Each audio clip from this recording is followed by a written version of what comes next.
Welcome to today's Explainer. I'll be your teacher today, and we're standing right here at the whiteboard to walk step by step through the rules of ownership in English. Have you ever stumbled trying to explain who owns what? Or maybe your sentences feel a bit, repetitive? Well, you're in exactly the right place.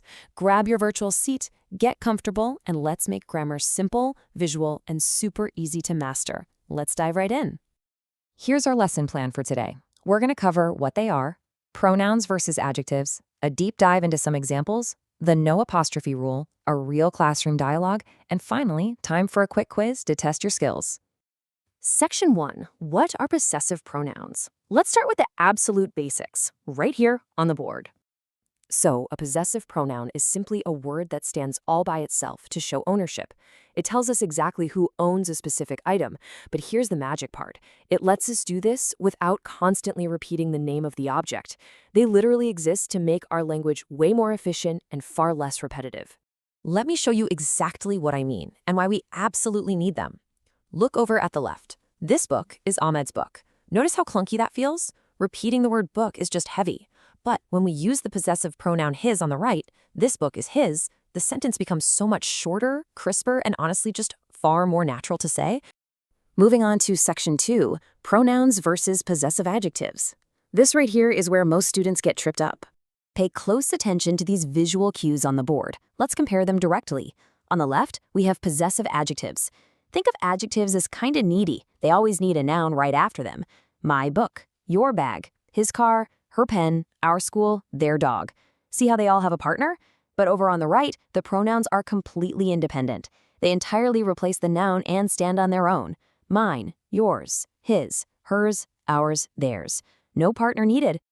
So that brings us to the golden rule. If you only remember one single thing from today's class, let it be this. A possessive pronoun must stand alone and never comes before a noun. You just have to trust the pronoun to do the job all by itself. And here's visually why breaking that golden rule just looks so wrong. Look at the left side. Mine car. Nope, we never add a noun right after a possessive pronoun.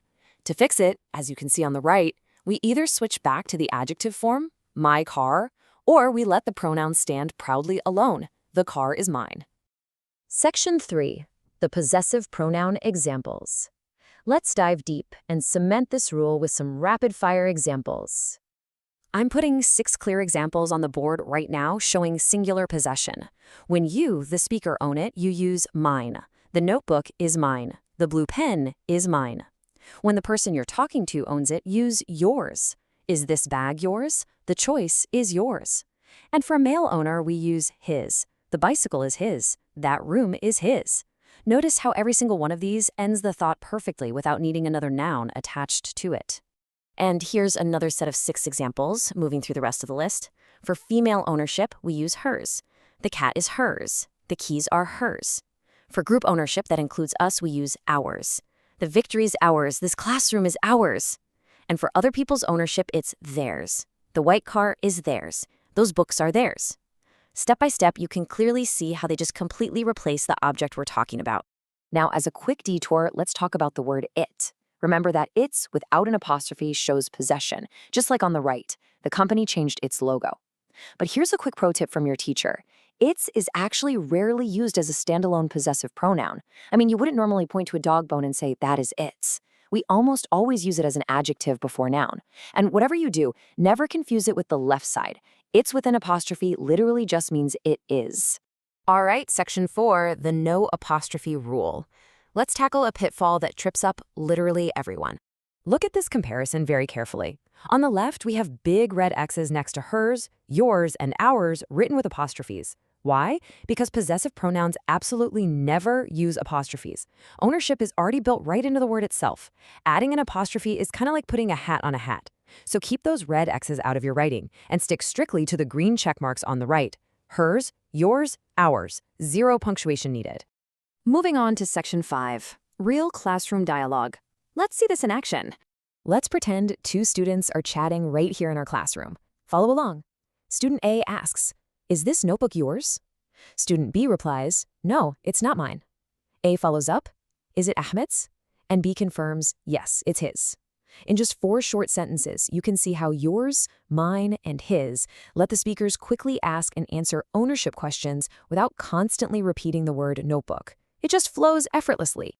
Section 6. Time for a quick quiz. Let's see what you've learned today. All right, class, it's time to put your new skills to the test. Can you identify the correct possessive pronoun to finish the sentences I'm about to put on the board? Take a brief moment to look at these 4 steps. Number 1, this pencil belongs to me. It is what? Number 2, that car belongs to them. It is what? Number 3, these books belong to us. They are what? Number 4, this jacket belongs to her. It is what? Figure out which pronoun perfectly replaces the noun phrase, and lock your answers in your head before I reveal them. Okay, let's check your work. For number 1, if it belongs to me, it's mine. For number 2, if it belongs to them, it's theirs. For number 3, if it belongs to us, they're ours. And for number 4, if it belongs to her, it's hers. How did you do? If you got all 4 right, give yourself a virtual gold star. To completely summarize our whiteboard masterclass today, here's a final review table with 6 clear examples proving exactly how this works. Mine, the book is mine. Yours, the bag is yours. His, the phone is his. Hers, the dress is hers. Ours, the classroom is ours. Theirs, the car is theirs. These pronouns show ownership, completely replace those bulky nouns, and proudly stand entirely on their own without ever needing an apostrophe. So, you've completely mastered the whiteboard rules of ownership, but here's the real test. Can you spot possessive pronouns hiding seamlessly in your everyday conversations? Now that you know the secret to avoiding clunky sentences, I have a homework challenge for you. Listen closely to your friends, family, or coworkers today, and notice just how often these invisible heroes of grammar save our conversations. Can you catch them in action out in the real world? Keep your ears open, class dismissed, and I'll catch you in the next explainer.